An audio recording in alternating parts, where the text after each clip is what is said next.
아멘. 감사합니다. 우리 옆에 계신 분들, 오늘 날씨도 흐린데 우리 얼굴이라도 한번 밝게 하나님 앞에서 미소를 지으며 예배 자리로 나가겠습니다. 웃을 일이 없는데요. 저한테 그러지 마시고 하나님 앞에 웃으십시다. 옆에 계신 분들 주의 위로가 함께 하십시오. 표정 밝게 해주십시오. 주님. 참 알다가도 모르겠어요. 그런데도 예수 믿는 사람은 하나님 섭리를 느끼면서 살지 않습니까? 때로 참 이해할 수 없을 하나님의 인도하심이 있어 이스라엘 백성들처럼 광야에서 우리로 하여금 살게 하시는 때가 있더라고요. 호주처럼 이 날씨가 밝아서 환경이 좋아서 호주는 광야가 아니다 그러시는 분들도 계시겠지만 호주인들 그렇겠습니까? 한국인들 그렇겠습니까? 미국인들 그렇겠습니까? 예, 어떤 상황이든 참 광야 같은 삶의 환경들이 있을 수 있죠. 그런데 그게 다 이유가 있더라고요. 신명기 8장 2절에 하나님께서는 모세를 통하여 이렇게 말씀하셨습니다. 너의 하나님 여호와께서 이 40년 동안에 너가 광야길을 걷게 하신 것을 기억하라. 이는 너를 낮추시며 너를 시험하사 너의 마음이 어떠한지 그 명령을 지키는지 지키지 않는지 알려 하심이라. 하나님의 말씀을 지키는지 안 지키는지, 광야 같은 삶의 형편에서도 진짜 하나님의 말씀을 따르려고 하는지 그렇지 않는지 하나님께서 그렇게 알려고 하셔서 이스라엘 백성을 광야로 인도하셨다고 말씀하셨습니다. 이 말씀을 조금 더 묵상해 보면은 이스라엘 백성들처럼 우리 하나님의 백성들을 하나님의 말씀대로 살도록 훈련시키기 위하여 우리를 광야로 보내신다. 우리를 단순히 힘들게 하시려고 그렇게 고생시키려고 억한 감정으로 너 죄 지은 게 많으니까 광야 가라고 보내신 것이 아니라 이집트에서 구출해 내셔서 광야로 보내신 것이잖아요. 그 광야 가운데 말씀을 순종하고 따라가는 훈련을 할 수 있다고 생각하시고 우리를 그 훈련의 과정으로 인도하셨다는 것이죠. 그럼에도 불구하고 사람은 존재론적으로 죄인이기 때문에 죄를 지으니까 죄인이 아니라 죄인이기 때문에 죄를 짓는 것입니다. 그걸 이상하게 생각할 수가 없어요. 저 사람 왜 저러지? 저 사람 왜 저러지? 죄를 지으니까 죄인이 되는 게 아니라 죄인이기 때문에 우리는 죄를 지을 수가 있어요. 존재론적으로 우리는 죄인이기 때문에 광야 이스라엘 백성들이 그랬던 것처럼 그 광야 생활에서 다 실패하는 거죠. 그런 연약함이 우리 가운데 있습니다. 이스라엘 백성들은 그 조상 아담이 그랬어요. 우리의 조상 아담이 그랬듯이 광야에서 다 실패해 버렸습니다. 이건 참으로 아픈 과거지만 그게 우리의 현실이기도 합니다. 그런데 예수님께서 우리를 구하시려고 이 땅 가운데 오셨습니다. 여러분, 우리 눈으로 보지 않았지만 예수님께서 이 땅 가운데 행하신 것을 믿습니다. 할렐루야. 예수님이 이 땅 가운데 우리를 위해서 오신 거예요. 그래서 공생애를 시작하실 때 제일 먼저 하신 일이 뭐냐? 물론 세례 요한으로부터 이제 바톤 터치하는 거죠. 구약 시대의 선지자의 사역을 그대로 바톤 터치해서 받으시고, 그리고 바로 뭐 하셨냐? 성령에 이끌려 광야로 나가셨다고 그랬습니다. 구원의 사역을 본격적으로 시작하시기 전에 광야에 가서 뭐 하셨느냐? 사탄 마귀한테 시험 받는 일부터 시작하셨다. 이게 중요합니다. 뭐부터 시작하셨냐? 시험 받는 일부터 시작하셨다. 사랑하는 성도 여러분, 예수님이 성령에 충만하시어 제일 먼저 하신 일이 뭐라고요? 사탄에게 시험 받는 일이셨다. 왜 이렇게 하셨을까? 예수님은 우리 일련의 표처럼 우리 앞서 행하시는 분이십니다. 여러분 믿으십니까? 예수님은 앞서 행하시는 분이세요. 아담과 광야에서의 이스라엘 백성들의 처참한 실패를 뒤집어 놓기 위해서 예수님 오셔서 아담이 실패했고 이스라엘 백성이 실패했던, 우리 조상들이 죄악으로 말미암아 실패했던 그 실패를 뒤집어 놓기 위해서 예수님은 우리 앞서서 광야로 나가셔서 시험을 받으신 것입니다. 십자가 사건 이전에라도 우리를 위해서 사탄의 모든 시험을 이길 수 있는 길을 열어주시려고, 우리로 하여금 사탄의 시험받아 그냥 좌절하고 절망하고 살다 끝내 삶을 그렇게 어렵게 살지 않도록 하기 위해서 시험을 이길 수 있는 길을 열어주시려고 광야를 우리 앞서 나가신 거예요. 성령 충만하면 오히려 사탄이 꼼짝없이 물러갈 것 같은데 예수님은 의도적으로 성령에 이끌리어 사탄에게 시험을 받으러 광야에 나가신 것입니다. 이것이 참으로 신비합니다. 여러분, 성령 충만해도 그래도 보니까 시험이 있을 수 있어요. 어떻게 보면 성령 충만할 때 공식과 같아요. 여러분, 하나님 잘 따르려고 할 때 오히려 시험에 더 노출될 수가 있어요. 사탄은 영혼이 구원받는 거 제일 싫어해요. 확실히 믿을 수 있는 진리 중에 하나, 사탄이 뭘 제일 싫어하느냐? 영혼이 주님 안에서 잘 되는 거, 영혼이 구원받고 천국 소망 가지고 살아가는 걸 제일 싫어합니다. 가장 성도들이 은혜 받을 수 있는 시간이 어떻게 보면은 시험 받을 수 있는 시간일 수도 있는 것입니다. 오늘 우리를 대적하는 사탄의 대표적인 시험들을 살펴보려고 그래요. 그 시험을 이기신 예수님을 보기를 원합니다. 지난 3주간에 우리가 설교를 들었을 때 앞서 행하시는 하나님이 어떤 분이신지를 우리 3주간의 설교를 통해서 알아봤어요. 하나님이 앞서 어떻게 행하시는 분이셨는지. 오늘부터 시작하는 3주간의 설교는요, 앞서 행하시는 하나님을 우리가 그러면 어떻게 따라갈 수 있을지, 특별히 오늘 그 첫 시간으로 사탄의 시험을 이기시는 예수님을 우리가 어떻게 따라갈 수 있을지 그 부분에 대해서 잠시 살펴보려고 합니다. 첫째, 성도는 말씀을 먹어야 시험을 이긴다는 것을 오늘 본문은 가르쳐주고 있습니다. 크게 한번 읽어봅시다. 시작. 성도는 말씀을 먹어야 시험을 이깁니다. 뭐 해야 된다고요? 말씀을 먹어야 시험을 이깁니다. 말씀 안 먹고 시험 못 이깁니다. 광야에서 이스라엘 백성은 만나를 먹었습니다. 매일매일 만나를 내려주셔가지고 사막에서 수백만 명이 살았던 거 있죠. 이틀 지나서 다시 오그는 게 아니라 매일매일 만나를 통해서 생존할 수 있었습니다. 예수님은 광야에서 그 이스라엘의 40년 광야 생활을 대표하듯이 40일을 금식을 하신 거예요. 사실 하나님이신 예수님은 금식 안 하셔도 됩니다. 안 하셔도 되는데 그렇게 하시는 거예요. 하지 않아도 되시는 일을 누구를 위해서 하신다고요? 우리를 위해서 하신 것입니다. 받아 먹을 준비가 되어 있지 않는 그런 존재들을 향해서라도 우리 세대의 미래를 바라보시고 우리를 위해서 모든 것을 다 투자하시는, 앞서 행하시는 주님의 모습을 오늘도 우리는 본문을 통해서 봅니다. 처음 예수님이 우리 앞서 받으신 시험이, 첫 번째 시험이 뭐냐? 먹는 문제이셨어요. 먹는 문제. 이미 40일을 굶으신 상태에서, 금식하신 상태에서 사탄 마귀가 예수님께 와서 첫 번째 제시한 시험은 먹을 것에 대한 시험이었습니다. 이거 잔인한 것이죠. 가장 육체적으로 참 어려울 때 근본적인 본성을 건드리는, 근본적인 우리의 상태를 참 어떻게 보면은 이게 먹는 게 아무것도 아닌 것 같아도 그거 없으면 우리는 생존이 안 되잖아요. 어떤 면에서 가장 중요할 수도 있고 어떤 면에서 가장 근원적인 문제를 탁 건드리면서 시험을 시작합니다. 사탄이 예수님을 시험하는 방식을 한번 본문을 통해서 보십시오. 예수님의 하나님 되심을 사탄은 모르는 게 아니에요. 예수님이 하나님인 걸 누가 제일 잘 알아요? 사탄이 제일 잘합니다. 귀신도 떨고 섭니다.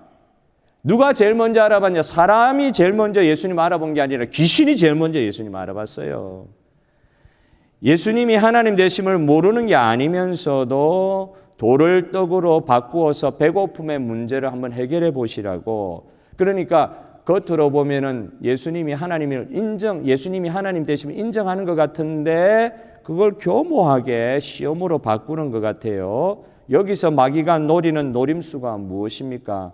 그 안에 우리의 생각을 뛰어넘는 아주 참 잔악한 시험의 그 근원적인 공격의 포인트가 있는 것이죠. 마귀가 노리는 게 무엇입니까? 단순히 배고프니까 돌을 떡으로 만들 수 있는 그런 능력이 있는지 없는지를 보려고 하는 그런 게 아니다. 예수님이 떡을 만들 수 있는가 없는가 보자. 그래서 시험의 문제를 던진 게 아니에요. 당연히 예수님은 돌을 떡으로 만드실 수 있는 분이십니다. 할렐루야. 예수님이 우리 앞서 받으신 이 시험은 우리가 겪을 수 있는 가장 원초적인 시험인 것을 보여주잖아요. 사탄이 예수님을 시험하듯이 오늘 저와 여러분을 이렇게 시험할 수 있을 것 같아요. 너는 무엇으로 사니? 우리 자신에게 우리가 질문을 던질 때가 있지요. 나는 무엇으로 사는가? 나의 삶의 우선순위는 무엇이니? 사탄이 이렇게 교모하게 음성이 들리도록 시험한다기보다는 우리의 마음에 이런 생각이 들게 하는 거예요. 너 이렇게 하면서도 예수님 믿으면서 견딜 수 있겠니? 예수님 믿는다고 하는데 왜 이렇게 말도 안 되는 그런 일들이 있는데 너 견딜 수 있겠니? 예수님이 물어보는 게 아니라 사탄이 물어봐요. 예수님 너 잘 믿는다면서 그런데 이런 거 당하면서 이렇게 왜 사니? 정말 하나님 나라와 그 의를 예수님이 말씀하신 대로 구하면서 살 수 있겠니? 너 먹을 거 없이 어떻게 살래? 당장 먹을 것이 없는데, 당장 생존할 수 있는 재화가 없는데 어떻게 살래? 믿음이 밥 먹여주니? 안 믿는 사람들 이런 말씀 많이 하시는 거 들었습니다. 예, 믿음이 밥 먹여줍니까? 죄송한데 믿음이 밥 먹여줍니다. 할렐루야. 믿음이 밥 먹여줍니다. 목사는 교회에서 월급 받으니까. 아니요. 교회에서 안 주셔도 돼요. 하나님께서 우리를 살려주셔요. 믿음으로 사는 거 맞아요. 사탄은 우리한테 교묘하게 이렇게 물어봅니다. 하나님의 말씀으로 산다는데 그 하나님의 말씀으로 산다는 게 너의 삶에서 어떻게 이루어지고 있니? 진짜 말씀이 눈에 보이냐? 그게 실제로 삶에서 어떻게 연결이 되니? 이렇게 마음속으로 질문하는 거예요. 사탄은 우리를 너무 잘 알고 있기 때문에 가장 원초적이고도 가장 어떻게 보면 중요한 먹고 사는 이 생존의 현장에서 실제적인 공격을 합니다. 실제적인 공격을 해요. 조선시대 선비도 아닌데 뭘 그렇게 가족들 궁격하면서 명분만 내세우다 살다가 나라를 나중에 망하게 하는 그런 데 쓰임받을래? 왜 그렇게 어리석게 사냐고. 예수 믿는 것도 먹고 살려고 하는 거 아니냐며 우리의 원초적인 욕구와 본능을 막 시험하는 거예요. 먹고 사는 게 아닌데 예수 믿는 거 그게 뭐 그렇게 중요하니? 조금 더 나아가면은요 이렇게까지 하는 거예요. 너 예수님 위해서 굶으면서 살 수 있겠니? 하나님 나라를 위해서 살면 떡이 나오냐 돈이 나오냐 막 시비를 거는 것이죠. 디트리트 보니헤퍼라는 사람은 히틀러한테 이제 순교당한 사람이죠. 예, 사형당한 사람입니다. 이 목사님이 참 이 시험, 이 사탄 시험 마귀의 유혹에 대해서 조금 잘 설명한 말이 있더라고요. 사탄이 어떻게 우리를 시험하냐? 사탄은 우리에게 하나님에 대한 증오를 채워가지고 우리를 시험하는 게 아니다. 사탄이 우리를 어떻게 시험하냐? 하나님을 잊어버리도록 만든다. 하나님을 잊어버리도록 만든다. 하나님을 대체하는 것들을 통하여 절대 하나님을 부정하지도 않고 하나님 믿지 말라 하지도 않고 하나님 위해서 하는 것에 대해서 비토하지 않고 네가 할 수 있는 대로 하나님 잘 섬기라 이야기하면서도 사탄이 우리를 어떻게 시험하느냐? 하나님을 대체할 수 있는 것들을 우리 가운데 놓아줌으로 하나님을 우리가 증오하도록 만들지 않는 거예요. 하나님은 하나님들을 믿게 하면서 우리를 어떻게 시험합니까? 하나님을 잊어버리도록 만드는 것이다. 유혹과 시험 가운데 하나님에 대한 실제적인 감각을 잃어버리고 하나님에 대한 감각을 잃어버리는데도 답답한 게 하나도 없어요. 하나님께 기도했는데도 가슴에 돌덩이 같은 것이 이게 무슨 시험인지도 모르고 돌덩이를 가득 안고 여러분 이 예배의 자리에 나와서 저와 여러분 안에 있는 이 막힌 나사로를 무덤을 막고 있었던 큰 돌덩이, 예수님의 무덤을 막고 있었던 그 돌덩이와 같은 그 무거운 짐들이 오늘 우리 주 예수 그리스도를 통하여 하나님 앞에 예배드릴 때 그 이 막혔던 이 돌이 뚫리는 역사를 하나님 허락하여 주실 줄 믿습니다. 하나님에 대한 실제적인 은혜를 체험케 하여 주시옵소서. 못 믿게 하는 게 아니에요. 하나님을 증오하게 하는 것도 아니에요. 하나님을 그럭저럭 믿을 수 있게는 해줘요. 다 만들어줘요. 그런데 하나님의 은혜를 잊어버리게 만드는 거예요. 이게 시험이더라. 예수님은 오병이어의 기적, 광야에서 쫄쫄 굶고 있는 백성들이 너무 불쌍해가지고 광야에서 유리 방황하는 백성들을 보면서 너무너무 불쌍했다. 제가 그렇게 여러분을 보면서 느꼈으면 좋겠는데 저는 인간이잖아요. 창조주이신 하나님이 광야에서 쫄쫄 굶고 있는 백성들 보시면서 너무 가슴 아파가지고 오병이어 떡 조그만 거 5개, 물고기 2마리로 수만 명을 먹여주시는 전무후무한, 정말 눈에 볼 수 없는, 지금도 어떻게 그런 기적이 있을 수 있어요? 그런 오병이어의 기적을 하늘로부터 내려주셔가지고 그렇게 사람들을 먹여주셨어요. 그리고 나서 요한복음 6장 35절에 이렇게 제자들을 불러놓고, 무리들을 불러놓고는 다 가르칠 수 없는 내용이니까 제자들 불러놓고 이렇게 가르쳐 주시는 거예요. 잊어버리지 말아야 될 사실. 이렇게 광야에서 먹고 배불러서 거기에 도취돼 가지고 잊어버리지 않아야 될 중요한 사실 하나를 말씀하고 있습니다. 다 같이 읽겠습니다. 시작. 예수께서 가라사대 내가 곧 생명의 떡이니 내게 오는 자는 결코 줄이지 아니할 터이요 나를 믿는 자는 영원히 목마르지 아니하리라. 아멘. 예수님 단도직입적으로 이렇게 말씀하십니다. 영원히 살고 싶으냐? 이 세상에 살다가 그냥 100년 못 살다가 그냥 죽는 거 그걸로 끝내지 않고 영원히 살고 싶으냐? 그러면 생명의 떡을 먹어야 된다. 그러면 생명의 떡이 누구냐? 생명의 떡이 바로 나다. 이 가르침을 듣고 나서 제자들도 예수님을 떠났다고 했습니다. 이해가 안 돼가지고 배불러 먹는 그거 기적을 베풀어 주셨을 때 막 입까지 차올랐던 그 감격이요, 한순간에 촥 내려앉는 거죠. 그 차가운 느낌 좀 이해가 되십니까?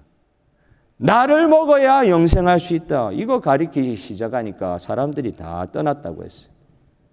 그런데 여러분, 중요한 것은 이 진리, 예수님께서 직접 말씀하신 이 진리가 우리 삶에서 체험되어야 될 줄로 믿습니다. 뭐가 중요하냐? 먹는 떡보다도 믿는 사람들에게는 말씀이 우선이 되어 있어야 된다.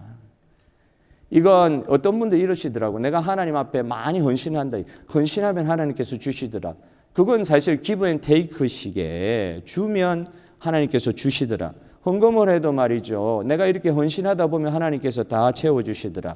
이거 순수가 좀 잘못됐잖아요. 이 미신 비슷한 거잖아요. 내가 이렇게 하면 내가 받을 수 있는 걸 기대하고 내가 바친다. 우상 섬기는 사람들도 그렇게 섬깁니다. 이 미신적 도박이 되어서는 안 됩니다. 그거 말씀하는 게 아니라 정말 우리 삶의 이 삶의 상황에서 우선순위가 먹고 사는 게 아니라 하나님의 말씀이 성도에게 우선되고 있는 거예요. 썩어져가고 일시적이고 단순한 것들, 순간 사람들한테 인정받고 순간 부요를 누리고 안 잘 가도 10년 20년 그렇게 가고 끝날 것에 모든 걸 다 투자하느냐, 아니면 영원히 있으실 1.1핵도 없어지지 않을 우리 하나님의 말씀이 우리 성도들의 삶 가운데 우선되고 있느냐, 이걸 질문해 보시는 거예요. 이건 체험의 문제입니다. 신앙이 왜 체험이 못 되고 있습니까? 말씀은 말씀대로, 예배당 나가면 세상의 방식대로, 내 생각대로, 내 마음에 드는 대로 말씀에 순종을 안 해도 내 마음에 그렇게 생각이 드는 걸 어떻게 합니까? 이러다 보니까 이게 말씀을 들을 때하고 듣고 나서 나가면 다 잊어버리는 거하고 이 연결이 안 되는 거예요. 말씀이 체험이 되어야 될 것입니다. 여러분, 진짜 하나님의 말씀을 저와 여러분의 삶에서 우선해 보시는 그런 경험들을 지난 한 주간에도 많이 해보셨습니까? 진짜 하나님의 말씀을 저와 여러분의 삶 가운데 최우선으로 그런 식으로 적용하는 삶을 어제 한번 해보셨습니까? 이틀 전에 한번 해보셨습니까? 아니면 오늘 하나님께서 은혜 주셔서 내일 이걸 적용할 수 있는 힘을 오늘 우리 하나님께서 주실 줄 믿습니다. 이때 아멘 해야 되는데요. 혹시 이때까지 못했다 할지라도, 야, 이 예배 드리고 나서 다음 주간에 나가서 이 세상 가서 살 텐데 하나님의 말씀이 우선되는 삶이 내 삶에서 좀 체험이 됐으면 좋겠다. 먹을 것 걱정이 없으면은 내 지금 월급 받는 거 이거 갖고 모지라 가지고 맨날 빚을 내 가지고 살고 있는데 이 먹을 것 걱정 없으면 당장 행복할 것 같고 여유가 있을 것 같고 내 지금 육신의 소욕들 이거 조금 해결되면은 행복할 것 같은데 여러분 살아보셔서 알잖아요. 그건 해결이 되지 않는 문제예요. 어떤 면에서는. 그게 그런 게 아니더라고요. 우리 주 예수님께서는 분명히 말씀하시지 않았어요. 너희는 먼저 그의 나라와 그의 의를 구하라. 그리하면 너희에게 무엇이 필요하든 이 세상을 살 때 무엇이 필요하든 하나님께서 그의 나라와 그의 의를 구하는 모든 자에게 이거 모든 것을 채우시리라. 이게 예수님의 말씀이잖아요. 이 말씀이 우리 삶의 우선순위로 제시가 되고 있느냐 이 말입니다. 진짜 이 말씀을 삶에서 체험하고 있느냐 이 말입니다. 성도가 먼저 그의 나라와 그의 의를 구하라는 말씀을 따라 순종할 때 우리를 부여잡고 있는 이 다 좋을 것 같고 여유가 있어가지고 삶이 행복할 줄 알았는데 그게 나중에는 더 가지고 싶은 물질적 욕망으로 발전되더라고요. 하나 더 가지면 더 가지고 싶더라고요. 이거 해결되면 또 다른 거 해결되는 거 원하는데 그런 건 없어요. 완전한 해결이라는 게 없어요. 그러니까 자꾸 더 욕망하다가 하나님께서 그의 나라와 그의 의를 구할 때 주시는 그 자유하는 은혜, 자족하는 은혜 이걸 체험하기를 원하시는데 더 가지려고 하는 마음에서 시험만 더 힘들어지는 것이죠. 배부르고 배고프냐 이게 중요한 것이 아니라 내가 어떤 상황에서든 그 상황 속에서 스스로 자족하면서 예수님으로 만족할 수 있는가 그걸 주님께서 물어보십니다. 저와 여러분 삶 가운데 예수님이 하루하루 체험되게 하여 주시옵소서. 하루 더 살면 하루 더 예수님을 깊이 만나게 하여 주시옵소서. 예수님을 체험을 해야 되는 거잖아요. 인격적으로 우리 주님을 믿고 있다고 그러잖아요. 인격적으로. 그러면 글자가 아니잖아요. 글자가. 우리가 믿는 주님을 우리 삶에서 체험해야 되는 거잖아요. 하나님 나라와 그 일을 말씀을 순종할 때에 눈에 보이는 건 아무것도 해결이 안 되는 것 같은데 그 말씀대로 뭐 안 될 건데 헌금도 바치고 뭐 안 될 거 주님은 우선으로 내가 다 했습니다. 그런데 내가 지금 굶어야 됩니다. 하나님 뜻대로 했는데 잘 될 것 같았는데 잘 되냐? 우선 안 되는 거 더 많이 보일 수도 있겠죠. 그럼 더 실망할 수도 있겠죠. 그런데 보통 보면 참 하나님께서는 끝을 좋게 만드시더라고요. 여러분 끝에 가서 승리하게 하시는 주님을 믿으시길 바랍니다. 순간에 조금 이거 말씀대로 했는데 왜 이렇게밖에 안 되냐 그거에 또 시험 받지 마세요. 그냥 하나님을 인격적으로 받아들이는 거. 우리 주 예수님을 인격적으로 받아들이고 우리 주님의 참 나를 향한 선하신 뜻을 받아들이는 거예요. 여러분 시험을 이기는 비결이 여기에 있습니다. 제가 어제인가 이틀 전에 큐티 본문을 읽다가 매일 성경 여러분 읽고 계시죠? 성경을 읽고 있다가 그 말씀이 보이더라고요. 예배 드리기 전에 회개할 제목 누구와 이렇게 화해해야 되는데 그러지 못했다고 하면 가서 먼저 화해하고 나서 예배 드리라. 회개할 제목이 있으면은 회개할 제목이 여기 회개할 제목이 있으면이 아니라 여기서 중요한 단어가 뭐냐면 예배 드리기 전에 그렇게 내가 죄 지은 거 회개할 제목이 생각이 나거든. 이게 중요하더라고요. 생각이 나거든. 시험을 이기는 비결이 딴 게 아닙니다. 말씀이 생각나게 하시는 성령을 믿으시길 바랍니다. 할렐루야. 성령이 무슨 일을 하시느냐? 우리라고 말씀을 생각나게 하신대. 말씀을 생각나게 하신대. 말씀을 생각나게 하셔가지고 그 말씀에 순종할 수 있게 해주시더라. 여러분 이 기도가 오늘 아침에 기도가 되기를 원합니다. 이 성령의 사역을 여러분 기대하시고 고대하시고 사모하시는 저와 여러분 되었으면 좋겠습니다. 말씀의 가르침과 감동이 성령의 은혜로 말미암아 생각나게 하여 주시옵소서. 생각나게 하여 주시옵소서. 말씀이 생각이 나야 됩니다. 어떤 삶의 상황에서도 말씀이 먼저 생각나게 하여 주시옵소서. 힘들어 죽겠네. 믿는다고 믿는데도 왜 이렇게 힘드냐. 이럴 때에도 말씀이 순간 생각나게 하시는 성령의 타치가 있게 하여 주시옵소서.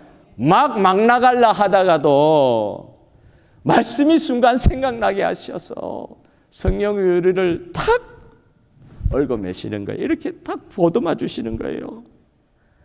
말씀이 생각나게 하시는 것이 성령의 사역이시더라.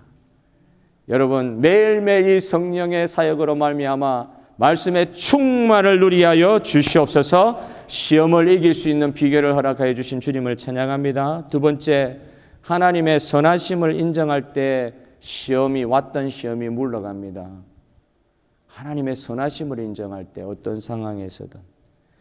여러분, 사탄은요, 아까도 말씀드렸듯이 그냥 우리로 하여금 하나님을 증오하도록 만들지 않아요.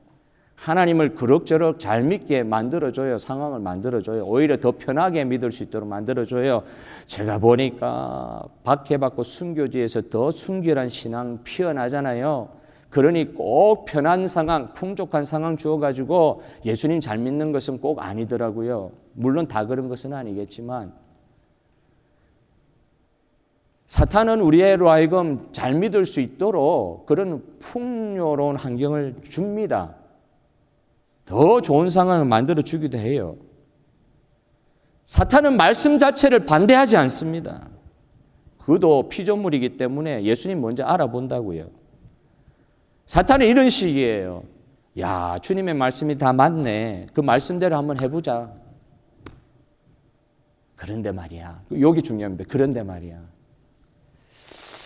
그 순종을 좀 하긴 하는데 조금 미루면 안 되겠니? 말씀에는 하나님께서 이렇게 하면 하나님께서 책임져 주시고 도와주신다고 말씀은 하고 있지만 너 상황을 한번 봐라. 지금은 어렵지 않냐? 지금은 어렵지 않냐? 이 순간도 하나님을 이해해 주실 거야.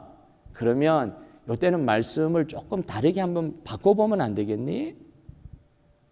방법을 조금 바꾸어서 순종하는 거는 어떻겠니? 사실 그거 시험인지도 모르고 우리는 그게 많이 유혹당하기도 합니다. 앞에서 말씀드린 첫 번째 시험은 우리의 삶의 우선순위를 헷갈리게 하는 거예요. 우선순위. 진짜 하나님의 말씀이 먼저인지 먹고 사는 문제가 먼저인지 이 우선순위 자체를 헷갈리게 하는 원초적인 시험이라고 하면 이 두 번째 시험은요. 하나님께 순종은 하되 말씀에 순종은 하되 순종하고 말씀에 그 순종해야 될 그 말씀의 순종의 내용을 부분적으로 변경하도록 만드는 거예요. 부분적으로 변경하도록 한다. 우리의 생각이 이런 데까지 미치게 되면은 어떻게 되냐면은 항상 우리 삶에 있어서 선을 베푸시는 하나님의 선하심을 의심하게 되잖아요. 아, 하나님 나에게 항상 좋은 거 주시고 선하신 상황을 만들어 주신다 했는데 살아보니까 내가 신앙생활 좀 오래 하다 보니까 그건 또 그런 게 아니더라. 항상 선하신 하나님, 아니 99%는 선하신데 1%는 선하신 하나님 아니더라. 여러분, 우리가 믿는 하나님은 완전한 하나님이십니다. 여러분 믿습니까?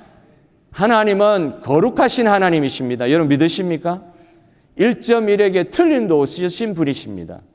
저와 여러분이 누구를 믿습니까? 사람 믿습니까?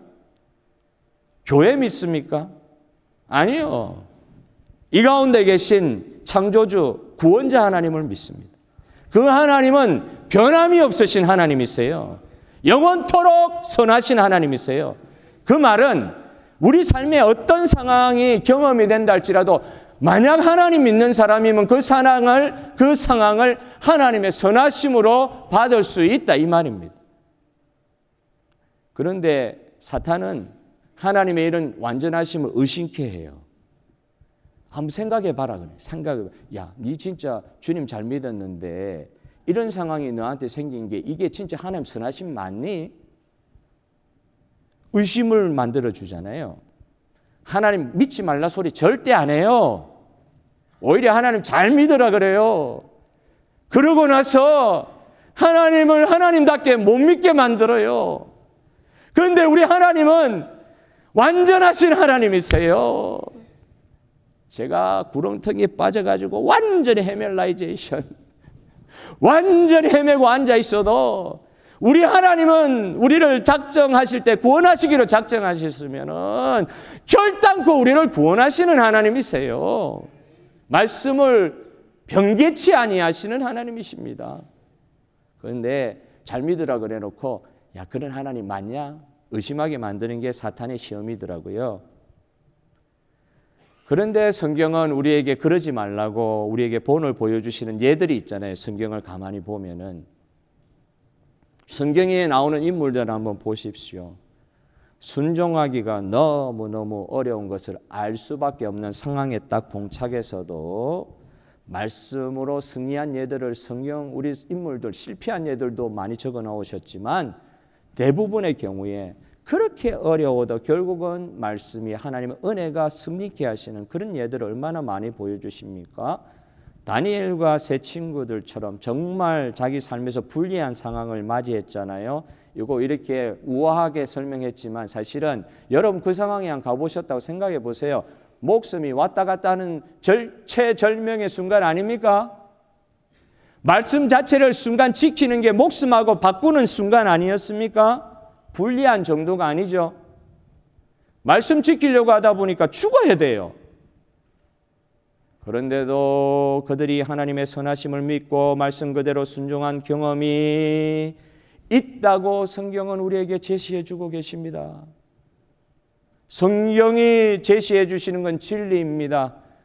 진리이신 성경 말씀대로 순종할 때에 승리할 수 있을 줄 믿습니다. 보이는 사람이나 상황보다 사람이 얼마나 무서운지요. 또 상황이 얼마나 복잡다단하고 무서운지 모릅니다. 보이는 사람이나 상황보다 보이지는 않으시지만 실존하고 계시는 이 하나님을 더 두려워하고 경외해 보았느냐? 성경은 우리에게 반문하고 있어요. 다니엘과 세 친구들이 이야기를 들려주시면서 너 진짜 이렇게 한번 살아서 이런 하나님을 체험해 본 적이 있느냐? 반문하고 계시는 거예요. 정말 말도 안 되는 상황에서도 하나님을 한번 믿어 보았느냐? 이 상황에서도 믿을래? 욥과 같이 되어서도 믿을래? 그 상황에서 진짜 하나님을 신뢰하고 믿어 보았느냐? 성경은 반문하고 계십니다. 왜 우리 삶에서 살아있는 하나님의 역사를 체험하지 못하고 있을까? 왜 지금도 살아서 역사하시는데 왜 그 하나님을 체험하지 못하고 있을까? 우리 자신에게 스스로 질문해 보시고 계십니까? 진짜 말도 안 되게 어렵고 힘든 상황에서도 하나님의 선하심을 저와 여러분이 믿고 반응하고 있습니까? 가만히 생각해 보니 결국 믿음의 문제더라고요. 어떤 하나님을 저와 여러분 믿으시고 계십니까? 우리 삶에서 정말 하나님은 신실한 분 많으세요. 내 원하는 거 하나도 안 해주신 것 같은데 좀 도와주시고 지켜주신 건 맞지만 내 인생을 뒤돌아보면 하나도 왜 내 원대로 된 게 없어요. 이런 식으로 고백하신 우리 이민자의 삶이 있으실 수 있을지 모르겠습니다. 내 원하는 것대로 된 적 없어요. 그냥 주어진 대로 살아요. 그런 상황에서 만약에 여러분의 마음에 하나님께서 감동 주셨어. 정말 하나님이 주시는 것은 정말 선하신 것이고 신실하심의 결과고 내 안에 교만함을 자극하는 시험이라 그럴까요? 이 두 번째 시험은 네가 할 수 있으면 뛰어내려 봐라. 그럼 네가 믿는 하나님 지켜줄 거 아니냐? 우리의 교만을 자극하잖아요. 그런데 사도 바울은 이런 상황들을 이런 식으로 대처를 합니다. 고린도전서 9장 18절 말씀, 하나님 말씀을 다 같이 한번 읽어봅시다. 시작. 그런즉 내 삭이 무엇이냐? 내가 복음을 전할 때 값없이 전하고 복음으로 말미암아 내게 있는 권리를 다 쓰지 아니하는 이것이로다. 바울이 다 쓸 수 있는 권리가 있어도 안 쓴다는 거예요. 다 내 뜻대로 할 수 있는데도 그렇게 하지 않는 거예요. 이런 욕망, 명예욕을 자극하는 이 시험에서 벗어날 수 있는 하나의 방법이라 그럴까요? 참 이 시험 중에 가장 센 시험이 이 욕망을 자극하는 시험인데 어떤 욕망? 명예욕, 자기 이름 내는 거, 자기 주체에 가지는 거, 이걸 자극하는 시험이 참 큰 것 같아요. 예수님은 시험하는 사탄을 향하여 하나님을 시험하지 말라고 선포하시며 너의 말 듣는 것보다 하나님 말씀 듣는 것이 더 중요하다고 말씀하심으로 사탄의 시험을 이기십니다. 이 말씀은 하나님이 지금 나에게 허락하신 상황이 가장 선하신 것이라는 사실을 하나님 앞에 눈물이 나는 정도의 상황에서 인정해라. 진짜 인정하기 싫어요. 병이 있는데요. 너무 힘든데요. 그런데 이게 진짜 하나님의 선하심이세요. 이걸 인정하려면은 삶에서 진짜 인정하려고 그러면은 막 눈물이 나요. 인정 못 하겠어요, 주님. 어떻게 이게 하나님 선하심이에요? 어떻게 이게 하나님 선하심이에요?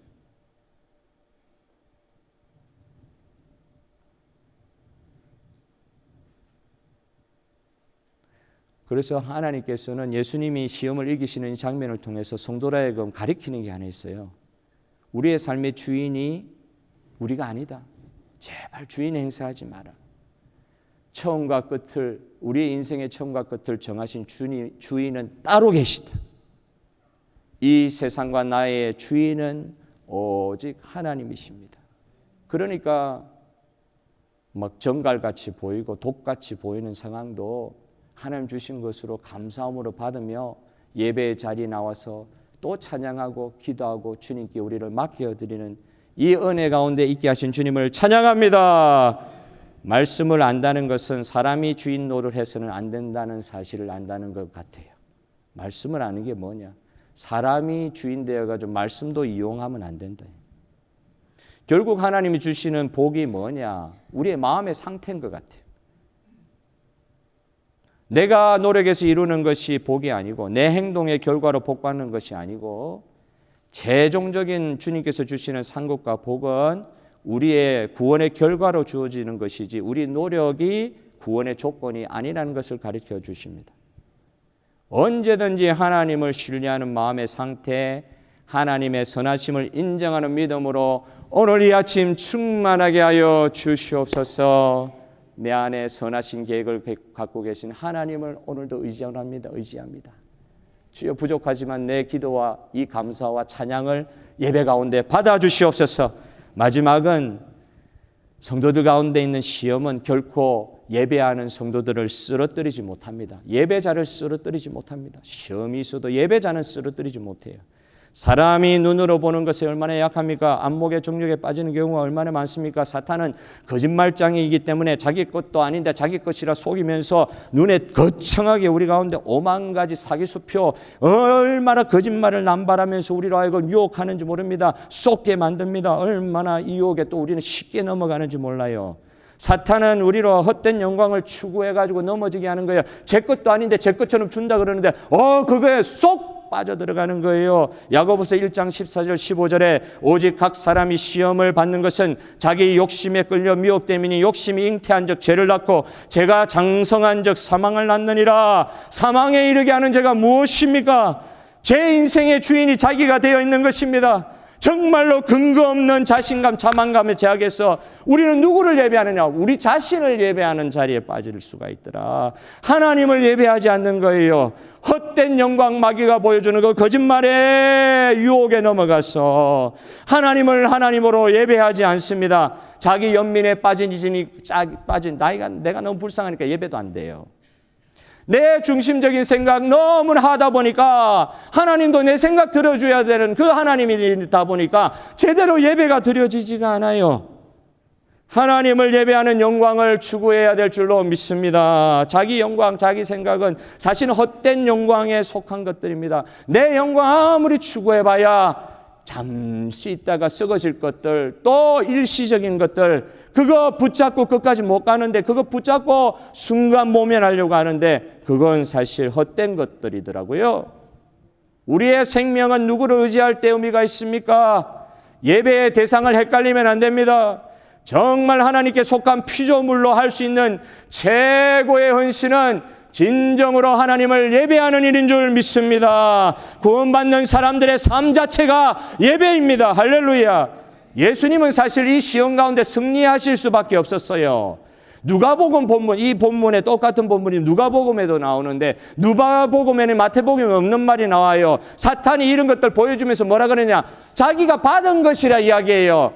자기가 지금 다스리고 있는 것이라 이야기해요. 어떤 면에서 다 맞는 말은 아니지만 그 부분을 이야기했는데, 사탄이 다스리는 이 세상, 죄악된 세상일 수가 있죠. 그걸 주겠노라 이랬다고 이야기한다는 것인데, 여러분, 사탄이 장악하고 있는 이 세상에 대한 권세도 결국 누구 것입니까? 하나님 것인 줄 믿으시기를 바랍니다. 왜 자꾸 사탄의 시험에 들어가 있으면서도 하나님의 능력을 의심하십니까? 하나님이 이 모든 문제도 해결해 주실 수 있는 우리 하나님인 줄 믿습니다. 내가 해야 될 것은 하나님 말씀에 순종만 하게 하여 주시옵소서. 상황을 보고 판단하지 않고, 예수님은 사탄에게 이 말씀을 하실 수 있는 권세를 가지고 계신 분이셨습니다. 저를 따라하겠습니다. 사탄아 물러가라. 주 너의 하나님만을 경배하라. 사탄아 물러가라. 주 너의 하나님만을 경배하라. 이거 누가 하실 수 있는 말씀이에요? 예수님이 하실 수 있는 말씀이고, 예수 믿는 저와 여러분도 할 수 있는 말씀인 줄 믿습니다. 예배가 사탄의 시험과 유혹을 이길 수 있게 합니다. 세상을 기쁘게 하게 하는 그 유혹을 어떻게 이길 수 있습니까? 하나님을 더 기뻐하는 거. 하나님 기뻐하는 게 뭔데? 예배잖아요. 예배. 하나님을 더 기뻐하는데 우리의 마음이 그곳에서 훈련이 되어 있으면 세상의 연락과 기쁨 가운데 빠질 수 있는 것들, 그러니까 아무리 하지 말라 한다고 안 합니까? 우리가 죄인인데, 죄성을 가지고 있는데 하지 말라 해가지고 물러가는 게 아니더라고요. 예배 드릴 때 물러가더라고요. 할렐루야. 주님의 기쁨을 추구할 때에 그때 물러가더라고요. 하지 말라 해가 안 하는 게 아니고, 유혹을 어떻게 이기느냐, 시험을 어떻게 이기느냐, 하나님을 기뻐하는 예배에 우리의 마음을 다 드릴 때 이길 수 있습니다. 하나님을 예배하는 요한계시록의 결말을 보십시오. 요한계시록 너무너무 어려운 성경이다 그러는데 한마디로 간단해요. 요한계시록의 주제 한마디로 이야기하려면 이렇게 이야기할 수 있어요. 예수님이 결국 승리하십니다. 끝을 보여주시는 거예요. 끝을 보여주시니까 과정이 좀 어렵고 이런 것들은 사실은 이건 다르게 해석할 수 있는 부분이 되는 거예요. 끝을 알게 되니까. 그래서 요한계시록, 칼빈도 그랬고 박윤선 박사도 그랬고 주석을 할 때 요한계시록부터 주석했어요. 끝을 알게 하니까 누가 승리한다고요? 예수님이 승리하십니다. 우리가 아무리 시험에 빠지고 어려움에 있어서 교회가 다 무너지는 것 같아도 주님은 승리하십니다. 결국 하나님만을 예배하게 하시겠다고 하시는 약속이에요. 우리 인생의 결국 요한계시록의 결말에서 보는 것과 같이 하나님을 예배하게 될 것이다. 우리 인생의 최고의 쾌락, 기쁨 무엇이냐? 결국 영원토록 하나님을 예배하게 될 것이다. 3차원의 그런 기준으로 이해하지 못하는 정말 영원한 세계에 들어가서 하나님을 연락의 기쁨으로 예배하게 될 것이다. 자연적으로 이 말이 흘러나올 것이다. 이게 누구 말이냐면은 제가 저번 주에도 말씀드렸지만 돌아가시는 목사님 마지막 한마디를 듣는데 뭐 저를 따라 하시긴 했지만 마지막 숨을 내쉬면서 할렐루 하고 야 그러시더라고요. 할렐루야. 마지막 그 말씀을 듣는데 제 가슴이 완전히 뭐 눈물도 나고 주님이 승리하셨다. 다 죽어가면서도 할렐루야 하는데 마지막 견디는 성도가 마지막 그렇게 할렐루야 주님 찬양을 받아옵소서 이렇게 하고 가는 거잖아요. 이게 그냥 그분의 개인 체험이기도 했지만 이거 먼저 이야기한 게 요한계시록이에요. 계시록 19장 1절 이 일 후에 모든 것을 다 계시한 이후에 내가 들으니 하늘의 허다한 물에 큰 음성 같은 것이 있어 이르되 할렐루야 구원과 능력이 우리 하나님께 있도다. 계시록의 마지막으로 가면 갈수록 결국은 승리하신 우리 주 예수님 어린 양 찬양 예배합니다. 할렐루야. 우리 주님을 예배하는 것이 우리 삶의 결국이더라. 제가 아멘하고 할렐루야 이렇게 붙어서 나오는 성경구절 잘 보지는 못했는데 계시록 19장 4절에 이거 확실하게 보여줍니다. 보좌에 앉으신 하나님께 경배하여 이르되 아멘 할렐루야 딱 붙어 있어요. 아멘 할렐루야 했다 그랬어요. 아멘 할렐루야. 아무리 큰 시험 종말의 전쟁 앞에서도 하나님을 예배하는 자에게서 마귀는 떠나갈 줄로 믿습니다. 시험은 떠나갈 줄로 믿습니다. 예배에 승부 겁시다.